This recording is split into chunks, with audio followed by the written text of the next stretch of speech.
नमस्कार दोस्तों। देश में युद्ध जैसे हालात बन रहे हैं, पाकिस्तान में युद्ध जैसे हालात बन रहे हैं। हर जगह लोग डरे हुए हैं, हर जगह लोगों में एक संशय है क्या होगा। उस डर के कारण, उस भय के कारण वो यह भूल गए हैं कि उन्हें करना क्या है, उनकी समस्याएं क्या है और वो चाहते क्या है।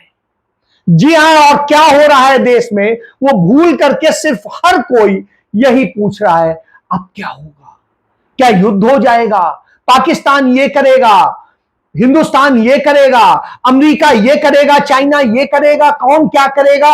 और इस तरह की स्थिति है। सेना को एकदम से मत दिया गया है। वो जो परेशान थी अग्निवीर से, जो अपने मैन पावर की क्राइसिस को फेस कर रही थी, जो अफसरों की क्राइसिस को फेस कर रही थी, उसे दूसरे ही खेल में फंसा दिया गया है। सबकी छुट्टियां रद्द कर दी गई हैं, सबको इधर उधर मूव किया जा रहा है। किसी को जैसलमेर भेजा जा रहा है, किसी को दुबई भेजा जा रहा है, किसी को जलंधर भेजा जा रहा है, आदमपुर, किसी को पठानकोट भेजा जा रहा है। तो इस तरह से सारी चीजें हो रही हैं। जब यह सब हो रहा हो वो उसमें फंसे हैं, तो वो भी सबको बताते हैं कि यह स्थिति, सबको अलर्ट रहने के लिए कहा गया है। पंजाब में और जम्मू कश्मीर में सभी की छुट्टियां रद्द कर दी गई हैं।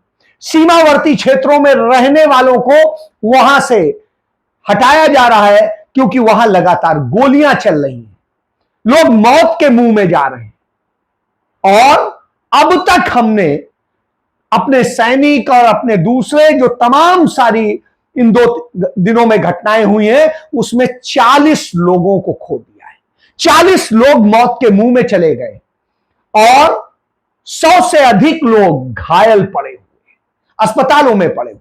सेना के करीब 60-70 लोग घायल पड़े हैं कमांड हॉस्पिटल में या एयरफोर्स हॉस्पिटल में। जब यह दशा हो, आप समझ सकते हैं, तब आप सही सवाल कर देंगे तो इस देश का वह गोदी मीडिया, जो मोदी मीडिया भी कहलाता है, जो अपने आप को राष्ट्रवादी मीडिया कहता है, वो राष्ट्रवादी आतंकवाद फैलाएगा। वो इस देश के अंदर राष्ट्रवादी आतंकवाद करेगा, आपको डराएगा। यदि आप सवाल करेंगे तो आपको गद्दार बताएगा, आपको पाकिस्तान परस्त बताएगा और आपके ऊपर हमले कराएगा, आपको झूठे लांछित कर देगा। ऐसी एक घटना होती है। यही गोदी मीडिया पुंछ में कारी मोहम्मद इकबाल नाम के एक बड़े संभ्रांत व्यक्ति थे, जो वहां गोलीबारी हो रही है और उन सब की स्थितियों में वो भागे नहीं, वहां लोगों की मदद के लिए काम कर रहे थे और पुलिस और अफसरों के साथ मिलकर कर रहे थे। उनको गोली लगती है और वो मर जाते हैं। उनके मरने पर चाहे जो भी अंबानी का मीडिया हो, अदानी का मीडिया हो या और दूसरे हो, ये सारे यह कहने लगते हैं कि बहुत खूंखार आतंकवादी मार दिया गया, ये कर दिया गया, वो कर दिया गया। बहरहाल धन्यवाद पुंछ पुलिस का कि उसने अपनी एक्स पर एक पोस्ट डाली और कहा इस तरह से जो प्रचार किया जा रहा है, झूठा दुष्प्रचार किया जा रहा है, यह अपराध है और यह करने वालों पर कड़ी कानूनी कार्रवाई की जाएगी। उसने स्पष्ट किया कि कारी मोहम्मद इकबाल एक बड़े संभ्रांत व्यक्ति थे, समाज सेवक थे और वो एक अच्छा काम कर रहे थे और उसमें शहीद हुए। यानी अब आप समझ लीजिए, वहां पर जो दर्जनों लोग मर गए हैं पाकिस्तान की तरफ से की गई गोलीबारी में, उनको मरने वालों को 1-1 लाख रुपया और के परिवारों को और घायलों को 50-50 हजार रुपए की इमदाद सरकार दे रही है। अब आज सोचिए, मौत की इतनी कीमत लगाई है इस सरकार ने, और वो मौत सिर्फ इस सरकार के छद्म या कहें आतंकवादी राष्ट्रवादी विचारधारा के कारण हुई। और वह स्थिति, अब मैं इसमें आ रहा हूं कि यह स्थिति क्या है। पाकिस्तान ने हमारे 3 राफेल समेत 5 एयरक्राफ्ट मार के गिरा दिए, जेट मार के गिरा दिए। और फाइटर जेट जब ये गिराए हो, राफेल जो हम 1670 करोड़ रुपए का लेकर के आए थे, जो कांग्रेस के समय में 526 करोड़ का खरीदा जा रहा था, 1670 करोड़ रुपए का नरेंद्र मोदी ने खरीदा। और जब उस पर राहुल गांधी ने भ्रष्टाचार और सारे खुलासे किए, द हिंदू अखबार ने सच लिखा, और दूसरे तमाम जगह से जब सच आ गया, तब नरेंद्र मोदी क्या करते हैं, उनके जो राष्ट्रवादी आतंकवादी हूं वो क्या करते हैं, चौकीदार ही चोर है जब सामने आ जाता है तो वो कहते हैं कि उसकी फाइल ही चोरी हो गई। सुप्रीम कोर्ट ने कहा कि फाइल ही गायब हो गई। अब आप सोचिए, फाइल गायब हो जाती है, उसके बाद में वो जिस तरह मैनेज करते हैं और जिस तरह से केस को राष्ट्रहित की बात बता के, नेशनल इंटरेस्ट बता करके केस बंद करा देते, और इसी तरीके से तमाम और खेल किए होंगे। बहरहाल, जिसके खाते में दलाली जानी थी वो चली गई, जो भ्रष्टाचार करना था वो चला गया, वो रक्षा मंत्री मर गया जिसने उसको तमाम आपत्तियां या अनुमति दोनों करी थी, और इसी तरह से बहुत सारी चीजें। अब आता हूं, वही राफेल चाइना के जो एयरक्राफ्ट है, जो फाइटर प्लेन है, जो उसने पाकिस्तान को दिया, उसने मार गिराया। जब हमने इस बात को आवाज उठाई तो लोगों ने कहा, अरे ये तो देशद्रोही है, ये तो वो है। पाकिस्तान के प्रधानमंत्री ने अपनी संसद में बताया कि हमने भारत के ये मार गिराए। चाइना के जो सरकारी अखबार है ग्लोबल टाइम्स, उसने लिखा कि चाइना के उप प्रधानमंत्री से हमारी बात हुई है और जो हमने एयरक्राफ्ट दिया था उसका उन्होंने इस्तेमाल किया और राफेल को मार गिराया। अब जब वो यह लिख रहे हैं, सब जगह से आ रहा है, तब पूरी दुनिया में आता है, और जो उसे बनाती है कंपनी फ्रांस की डसॉल्ट एविएशन, उसका शेयर 6% गिर जाता है। यानी आप खेल को समझ लीजिए। तो भटिंडा में गिरा, जहां भटिंडा में एयरबेस है, सैन्य छावनी है, वहां पर यह गिरता है, वहां मार के गिराया जाता है, खेत में मिलता है उसके, क्योंकि वो रेडी पोजीशन में भारत में रखे गए थे। इसी तरीके से अखनूर में एक गिरता है, एक और कश्मीर के हिस्से में गिरता है, एक और पाकिस्तान के बॉर्डर पर गिरता है। इस तरह से करके 5 विमान ये गिरते हैं। अब आता हूं कि पाकिस्तान ने हमारे ऊपर मिसाइल हमला किया। जब यह बात हमने बताई तो लोग मानने को तैयार नहीं थे। अब आ गया सामने, खुद विदेश मंत्रालय और सेना के प्रवक्ताओं ने बता दिया कि 15 मिसाइलें पाकिस्तान ने भारत के ऊपर छोड़ी थी, जिनमें चंडीगढ़ भी था, जिनमें भटिंडा भी था, जिनमें अमृतसर भी था, जिनमें और भी तमाम पंजाब और जम्मू कश्मीर के इलाके थे। अमृतसर में 3 विस्फोट हुए और वहां पर भी मलबा मिला है। इसी तरीके से कई जगह और मलबा मिला है। जब यह बात द हिंदू अखबार ने ट्वीट करी और उनकी रिपोर्टर विजेता सिंह ने इसको वो किया, तो उसके खिलाफ यही भगवा आतंकवादी कहें या कहें आप राष्ट्रवादी आतंकवादी, इन्होंने हमला कर दिया कि बंद करिए द हिंदू को, इसको पूरी तरीके से बार कीजिए। और जिस तरीके से इन्होंने उस पर हमला किया, द हिंदू बैकफुट पर आया, उसने वो ट्वीट डिलीट कर दिया और सॉरी फील कर दिया। अब आप सोचिए, आज वही सच पता चल जा रहा है। जब विदेश इस पर सवाल किया गया कि यह सामने आ रहा है कि राफेल मार गिराए गए हैं, तो उन्होंने कहा इस समय इस पर कोई जवाब नहीं दूंगा। इसका मतलब है कि उनके पास जवाब है ही नहीं। और यदि गलत लोग पूछ रहे थे, मैंने भी ट्वीट करके कहा कि सच्चाई बताइए, नहीं बताया है, तो वो ना इसे इनकार कर रहे हैं ना कुछ और बोल रहे हैं। तो इसका मतलब है हम ही है कि हाँ वही सच है, क्योंकि उसके जो पार्ट्स मिले हैं उनमें राफेल का जिक्र है। तो यह समझा जा सकता है। अब सभी जगह पंजाब में और जम्मू कश्मीर में छुट्टियां रद्द कर दी गई हैं, सेना के लोगों की छुट्टियां रद्द कर दी गई हैं, और वायुसेना के तमाम अफसरों, तमाम विमानों को भारत के तमाम हिस्सों में लगा दिया गया, चाहे पठानकोट बेस पे हो, चाहे जलंधर में आदमपुर बेस पे हो, या चंडीगढ़ के बेस पर हो, अंबाला के बेस पर हो। और या फिर जैसलमेर हो या फिर दुबई हो, दुबई में भी हमारे विमान गए।